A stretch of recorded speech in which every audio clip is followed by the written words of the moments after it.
Hi. Hi. I'm Mason, this is Nicki. We're from Colorado. We know Josh from, well, I know Josh because I grew up with Josh and Adam from childhood. Birth. We both love children, and I don't mean loving children from like the parking lot across the street from the preschool. I mean, Nicki teaches children and I take care of them from a health perspective. So we decided that when we were going to share our love with everyone about Josh and Josephine, that we would do it in the form of a children's fairy tale. And what better way to do it than copying our most favorite fairy tale, which is called Once Upon a Cool Motorcycle Dude. So we made a book for you two, and it's called Once Upon a Cool Yogi Dude. Furthermore, Nicki's third grade class actually illustrated the book. So, without further ado, here we go.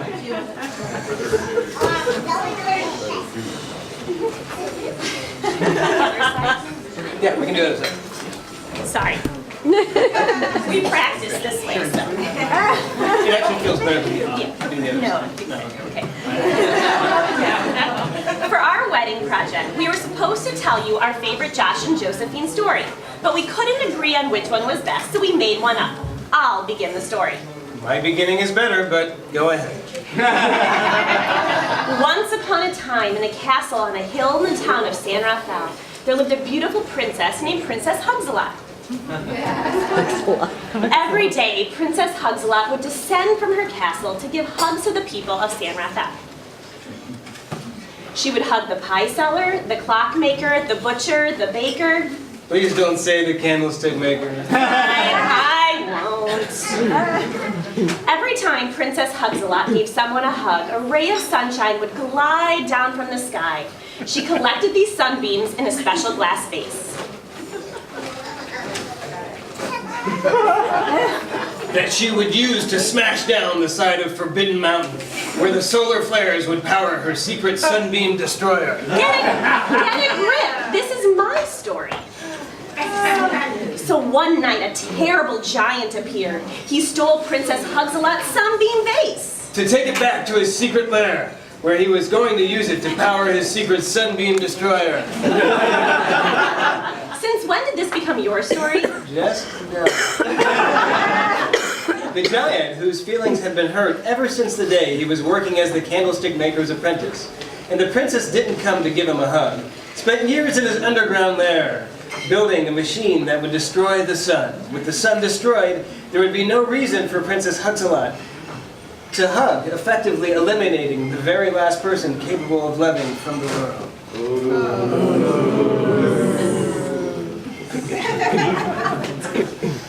All he needed now was to take the sunbeam vase back to his foul, disgusting, no hugging allowed underground lair in order to blow up the sun. This is not the way Princess Hugs-a-Lot envisioned this story. I'll take it from here.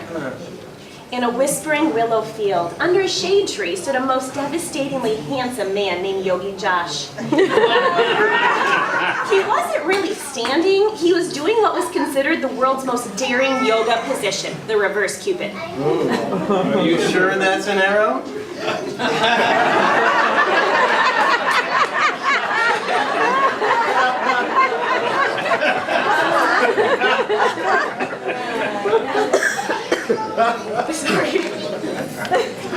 Yogi Josh suddenly experienced a disturbance in the force and understood immediately that the princess was in trouble. He jumped in his red Karmagia and raced off to aid to the princess. But he had time to put that on the top? Come on, that thing took forever. Because his thick, luscious hair blew across his face. It looks like it's thinning just a little bit. You want this story? Fine, take it. His hair was in his face, so he didn't see the giant running away from the castle. The giant tripped over the car, and the sunbeam vase landed safely in Yogi Josh's arms, and Yogi Josh drove the vase back to the princess. The end. That's it? He tripped? The end? Yeah, unless you have anything better. Why, indeed I do. Yeah.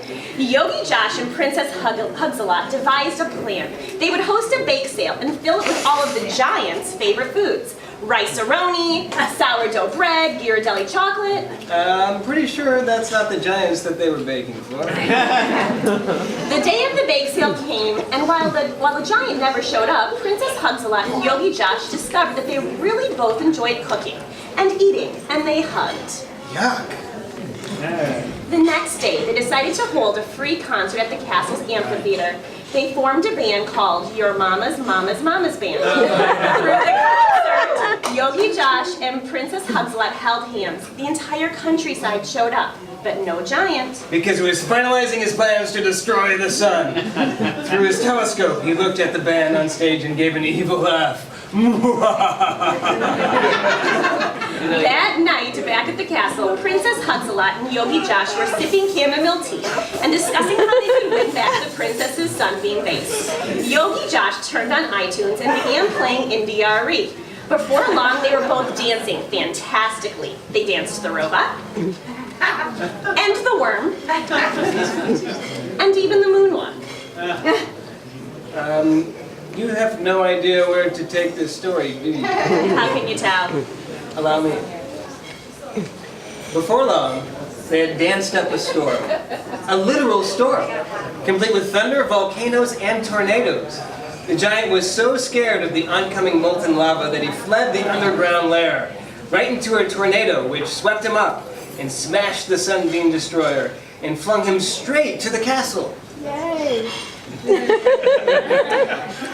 Josh and Josephine... I thought their names were Princess Hugs-A-Lot and Yogi Josh. It's both. You just let me continue the story? Fine.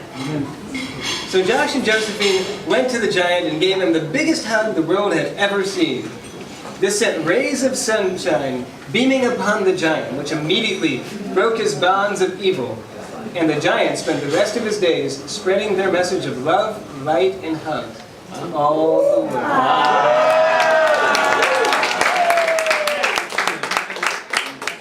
And Josh and Josephine fall in love, and they have a beautiful baby girl. Boy? Fine, they have both. And they get married one fine day on the coast of California. Italy? Fine, Italy. And they live happily ever after.